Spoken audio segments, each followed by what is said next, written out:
Elections అయిపోయిన తర్వాత June 4వ తారీఖు తర్వాత మొదటిసారిగా ఈ రాష్ట్ర ప్రజలను ఉద్దేశించి మీడియా సోదరుల ద్వారా జై భీమ్రావ్ భారత్ పార్టీ వ్యవస్థాపక అధ్యక్షుడిగా మాట్లాడుతున్నందుకు చాలా సంతోషంగా ఉంది.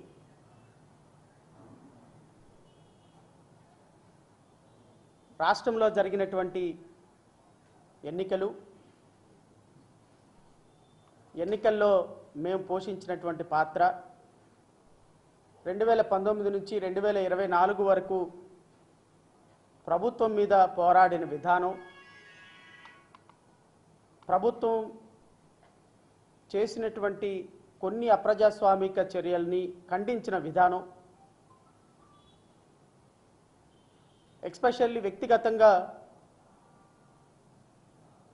గత ప్రభుత్వం చేసినటువంటి కొన్ని అప్రజాస్వామిక చర్యలపై ఇట్లా వ్యక్తిగతంగా నేను పోరాటం చేసినటువంటి విధానం ఈ రాష్ట్ర ప్రజలందరికీ కూడా తెలుసు.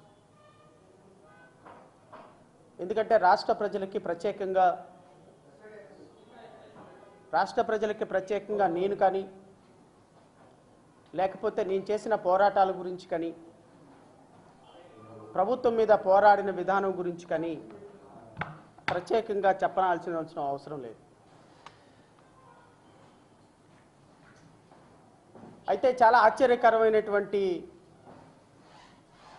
ఫలితాలు, బహుశా ప్రతిపక్షం కూడా ఊహించినటువంటి ఫలితాలు, ఇప్పుడు పాలకపక్షం అప్పటి ప్రతిపక్షం ఊహించినటువంటి ఫలితాలు, రాష్ట్ర ప్రజలు ఇచ్చినటువంటి తీర్పు ఎలా విశ్లేషించాలో అర్థం కాని అయోమయంలో పడిపోయినటువంటి రాజకీయ పార్టీలు, అఫ్కోర్స్ మాలాంటి వాళ్ళం కూడా, ప్రజా వ్యతిరేకత, ప్రభుత్వ వ్యతిరేకత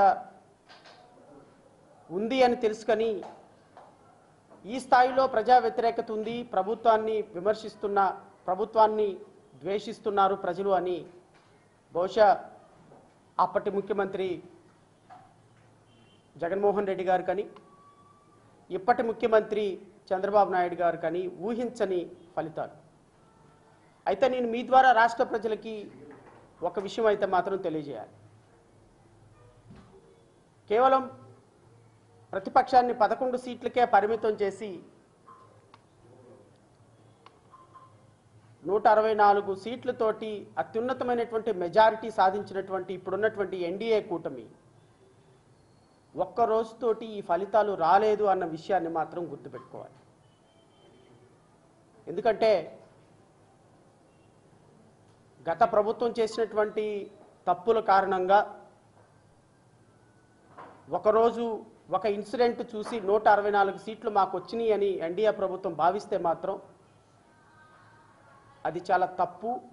ఆ భావనలో నుంచి మీరు ఎంత తొందరగా బయటపడితే అంత మంచిది అనేటువంటి ఒక సూచన మాత్రం నేను చేయదలుచుకున్నా.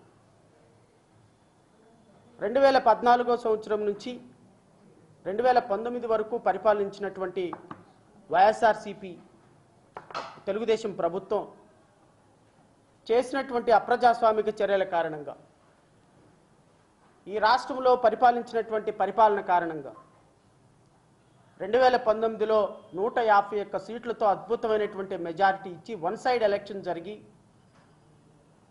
ముఖ్యమంత్రిగా జగన్మోహన్ రెడ్డి గారు ముఖ్యమంత్రిగా ప్రమాణ స్వీకారం చేసిన దగ్గర నుంచి ఇనిషియల్ డేస్లో కొంత పరిపాలన బాగా చేసినప్పటికీ కొన్ని దురదృష్టకరమైనటువంటి పరిణామాలు ఆంధ్రప్రదేశ్ రాష్ట్రంలో రైట్ ఫ్రమ్ సుధాకర్ దగ్గర నుంచి కూడా, డాక్టర్ సుధాకర్ గారి దగ్గర నుంచి ఈ రాష్ట్రంలో దళిత బిడ్డల మీద జరిగినటువంటి అమానుషాలు, అకృత్యాలు, అన్యాయాలు, ఆ రోజు రాష్ట్ర అత్యున్నత న్యాయస్థానంలో నేనే ప్రజా ప్రయోజన వాద్యం ఫైల్ చేసి ఆ కేసుని సిబిఐకి వెళ్ళటంలో ప్రముఖమైన పాత్ర పోషించారు. అదే సందర్భంలో ఇప్పుడున్నటువంటి గౌరవ హోమ్ మినిస్టర్ వంగలపూడి అనిత గారు కూడా ఒక లెటర్ రాయటంతో హైకోర్టులో నేను వేసినటువంటి ప్రజా ప్రయోజన వాద్యం, వంగలపూడి అనిత గారు వేసినటువంటి రాసినటువంటి లెటర్ రెండూ కూడా కలిపి అప్పుడున్నటువంటి జస్టిస్ రాకేష్ కుమార్ గారు, గౌరవ జస్టిస్ ఉమాదేవి గారు సిబిఐకి ఈ కేసుని హ్యాండ్ ఓవర్ చేస్తూ ఉత్తర్వులు ఇవ్వటం జరిగింది. సో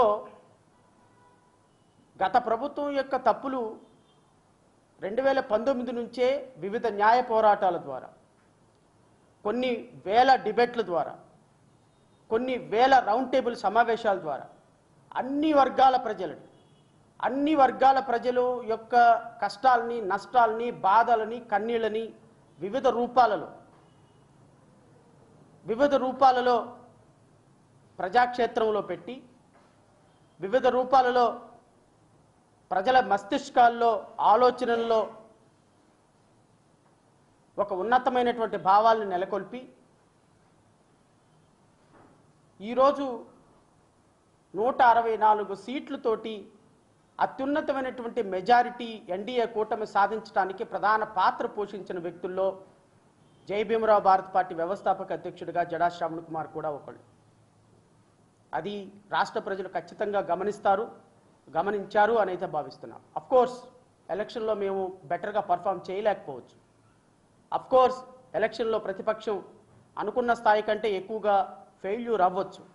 అఫ్కోర్స్ వన్ సైడ్ వేవ్లో ఈ రాష్ట్రానికి అన్యాయం చేసిన భారతీయ జనతా పార్టీ, అంతకంటే అన్యాయాన్ని ప్రోత్సహిస్తున్న ఉప ముఖ్యమంత్రి పవన్ కళ్యాణ్, రాష్ట్రానికి ఏదో చేద్దాము అని కొద్దో గొప్ప ఆలోచన ఉన్నటువంటి ఇప్పుడున్నటువంటి గౌరవ ముఖ్యమంత్రి చంద్రబాబు నాయుడు గారు, వీళ్ళ కూటమికి అత్యున్నతమైనటువంటి అధికారం ప్రజలు ఇచ్చారు. ఫస్ట్ ఆఫ్ ఆల్ ప్రజలు ఇచ్చినటువంటి అధికారాన్ని, ప్రజలు ఇచ్చినటువంటి మ్యాండేట్ని గౌరవిస్తూ ఎన్డీఏ కూటమిలో ఉన్నటువంటి గౌరవ ముఖ్యమంత్రి చంద్రబాబు నాయుడు గారికి, వారి మంత్రివర్గానికి జై భీమరావు భారత్ పార్టీ తరపు నుంచి హృదయపూర్వక అభినందనలు తెలియజేస్తున్నాం.